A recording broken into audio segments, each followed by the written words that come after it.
Peace, mercy, and blessings of God be upon you, from King Kong, Planet of the Apes, and other cinematic and narrative works. The gorilla has always been an interesting subject for novelists and filmmakers. One of the strongest animals on the face of the earth, and unlike what is commonly believed among people, it is the true bearer of the title King of the Jungle. And it is a well-deserved title indeed, not because it surpasses other animals or anything, but because of the way it rules over its group and imposes its dominance on it. Welcome to you all. We will begin. If you are new to the channel, do not forget to subscribe and activate the bell so you can receive our videos as soon as possible. The gorilla is considered the largest of the primates and the largest member of the great ape family. Absolutely, which includes animals like chimpanzees, bonobos, and orangutans. At the DNA level, gorillas are considered the second closest animals to humans after chimpanzees and bonobos. Gorillas share 98.4% of their DNA with humans. Except for the African continent and its tropical and subtropical forests, there is no place on Earth where gorillas live in the wild, and they are divided into two main types, the eastern gorilla and the western gorilla. Each type has two groups. One group lives in lowland areas. A group lives in the highlands. And in fact, there are no major differences between types of gorillas, except that the groups living in the highlands have a darker black color, longer hair, and are slightly heavier in weight, whereas the lowland western gorilla groups have a gray color, with a hint of red on top of their heads. In general, the weight of a gorilla ranges from 70 kilograms to 220 kilograms, and the height ranges from 1.20 meters to 1.80 meters. The group of eastern mountain gorillas ranks first in terms of weight and height, and in all types, males are larger than females in size. As for their life, perhaps the most distinctive feature is their advanced social structure and stability, the level of bonding among members, and each one's understanding of his place within the group, in addition to the dominance of only one individual as the ruling authority over the group.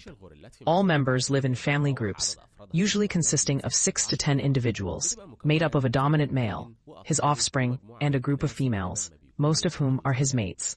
When you hear the term silverback while watching something related to the gorilla, I know that the signal always refers to the adult male gorilla, who is usually the dominant one over the group.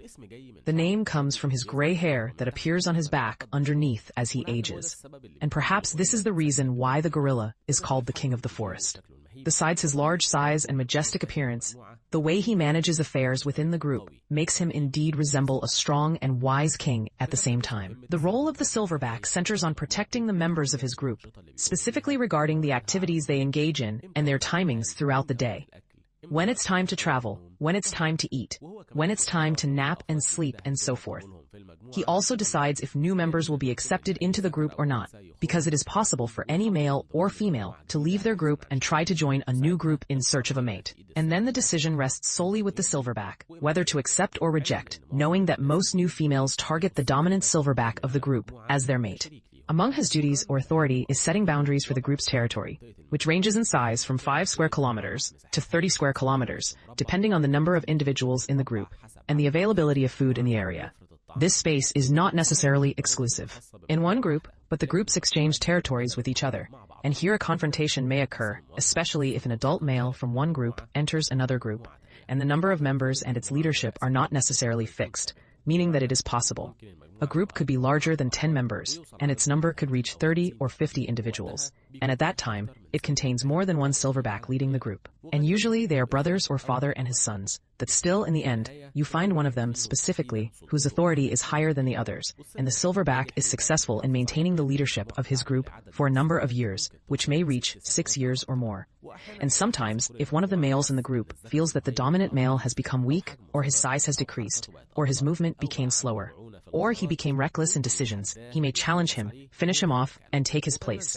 And often at that time, he also finishes his children, or the orphans, taken under the dominant male's protection.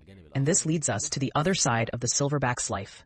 Despite his strictness, and sometimes harshness on all members of the group, the silverback is completely different with the children, who may be allowed to play around him, or even with him.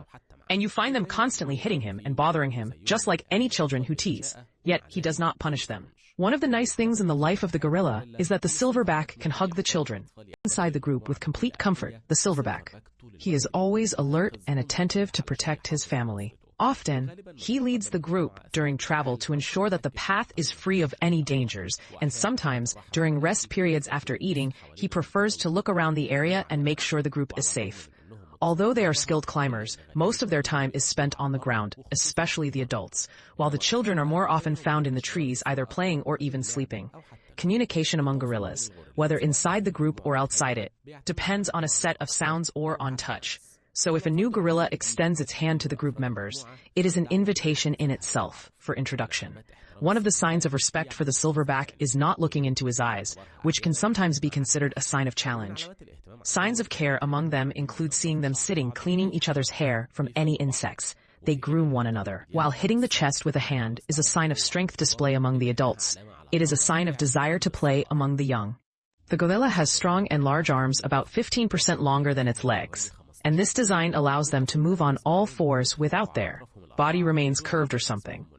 And just as each of us has a unique fingerprint, the gorilla has a unique fingerprint, but not in the fingers. The gorilla possesses a nose print that distinguishes it from other gorillas, and researchers can measure the gorilla's strength at 8 times the human strength. Not to mention, they have a bite force among the strongest in the animal kingdom, able to reach a bite force of 5,780 newtons, meaning stronger than the lion, tiger, and bear. The amazing thing is that despite all these features, which make it one of the strongest animals on Earth, it is far from being a predatory animal. The gorilla's diet mainly depends on plants and fruits. The gorilla's food varies between buds, shoots, leaves, fruit, herbs, and bamboo stalks. Scientists see that the main purpose of their bite force is to help them choose certain types of food. Besides plants and fruits, they can also eat insects, and they may spend from 6 to 12 hours a day eating. The adult male eats daily the equivalent of 18 kilograms of food. And it is very rare to see a gorilla drinking, because they suffice with the liquids they get from their food, and it is considered, the rest and nap time for them is considered sacred. After eating, you will find them lying on the ground, or sleeping. The children spend their time playing around them, and this period helps to strengthen the relationships among them. Researchers observed that gorillas choose their close companions within the same group and sit near each other. Despite the calmness of the individuals within the group, the male's courtship of the female is far from calm. Courtship in the male gorilla's view is a display of strength. You find the male jumping around, breaking the trees around him, and pounding the ground as if he is in a wrestling ring. There is no fixed time for mating, or what is known as the breeding season.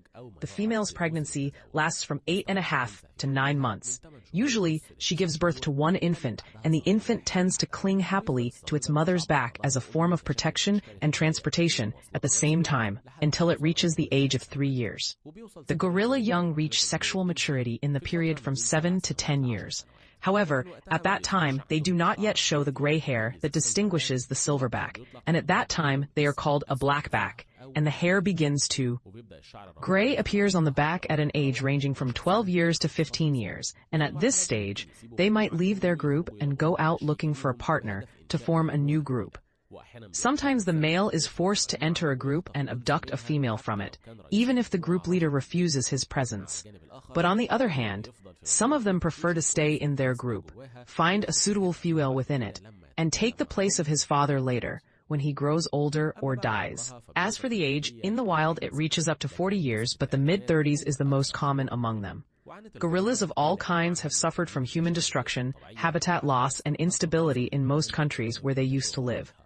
Besides the destruction of their habitat, gorillas are hunted whether for selling to zoos or for research purposes, or even for their meat. One of the greatest threats to their lives is that they can catch diseases from humans. A simple cold can completely wipe them out. These combined factors have made them vulnerable to extinction, especially the eastern mountain gorillas. But thanks to God and then the efforts of international organizations, the numbers of this species of gorillas have increased in recent years from less than 500 individuals to about 1,100 individuals approximately. And although the total number is not large, researchers see it as an indicator of the recovery of gorillas' overall health in the wild, and it continues. The gorilla, in presenting itself to us as a living example, shows that leadership is not necessarily authority and dominance, but rather responsibility, care, and protection for group members. That's it. Who has reached this point? You all,